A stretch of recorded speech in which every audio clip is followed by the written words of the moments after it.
The Terrible Old Man, by H.P. Lovecraft. It was the design of Angelo Ricci and Josenic and Manuel Silva to call on the terrible old man. This old man dwells all alone in a very ancient house on Water Street near the sea, and is reputed to be both exceedingly rich and exceedingly feeble, which forms a situation very attractive to men of the profession of Messrs. Ricci, Zenek, and Silva, for that profession was nothing less dignified than robbery. The inhabitants of Kingsport say and think many things about the terrible old man which generally keep him safe from the attention of gentlemen like Mr. Ricci and his colleagues, despite the almost certain fact that he hides a fortune of indefinite magnitude somewhere about his musty and venerable abode. He is, in truth, a very strange person, believed to have been a captain of East India clipper ships in his day, so old that no one can remember when he was young, and so taciturn that few know his real name. Among the gnarled trees in the front yard of his aged and neglected place he maintains a strange collection of large stones, oddly grouped and painted so that they resemble the idols in some obscure Eastern temple. This collection frightens away most of the small boys who love to taunt the terrible old man about his long white hair and beard, or to break the small paned windows of his dwelling with wicked missiles, but there are other things which frighten the older and more curious folk who sometimes steal up to the house to peer in through the dusty panes. These folk say that on a table in a bare room on the ground floor are many peculiar bottles, in each a small piece of lead suspended pendulum-wise from a string. And they say that the terrible old man talks to these bottles, addressing them by such names as Jack, Scarface, Long Tom, Spanish Joe, Peters, and Mate Ellis, and that whenever he speaks to a bottle the little lead pendulum within makes certain definite vibrations as if in answer. Those who have watched the tall, lean, terrible old man in these peculiar conversations, do not watch him again. But Angelo Ricci and Josenic and Manuel Silva were not of Kingsport blood, they were of that new and heterogeneous alien stock which lies outside the charmed circle of New England life and traditions, and they saw in the terrible old man merely a tottering, almost helpless graybeard, who could not walk without the aid of his knotted cane, and whose thin, weak hands shook pitifully. They were really quite sorry in their way for the lonely, unpopular old fellow, whom everybody shunned, and at whom all the dogs barked singularly.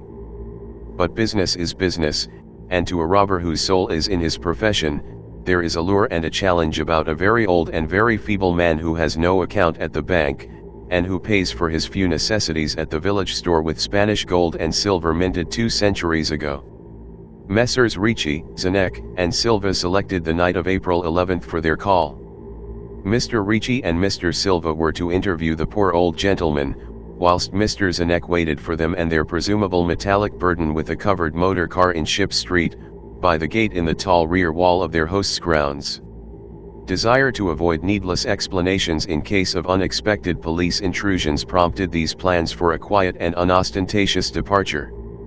As prearranged, the 3 adventurers started out separately in order to prevent any evil-minded suspicions afterward.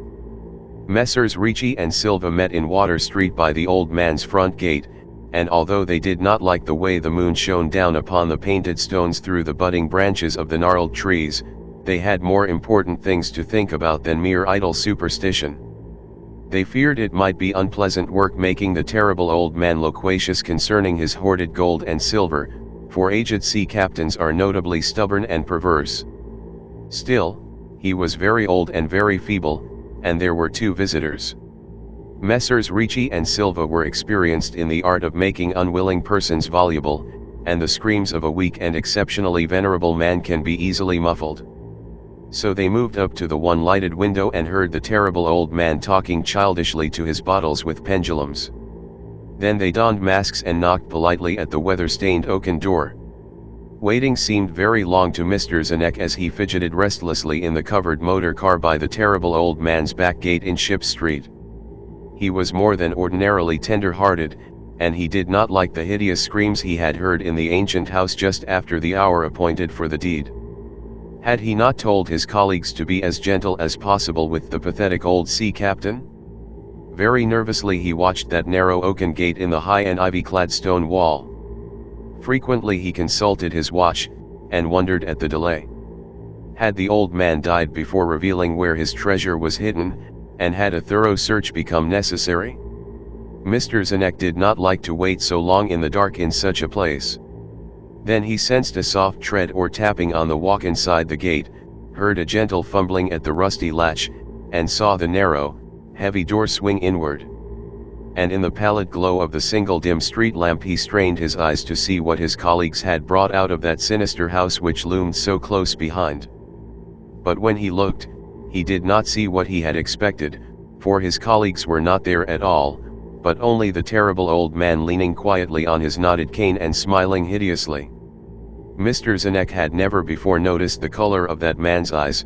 Now he saw that they were yellow. Little things make considerable excitement in little towns, which is the reason that Kingsport people talked all that spring and summer about the three unidentifiable bodies, horribly slashed as with many cutlasses, and horribly mangled as by the tread of many cruel boot heels, which the tide washed in.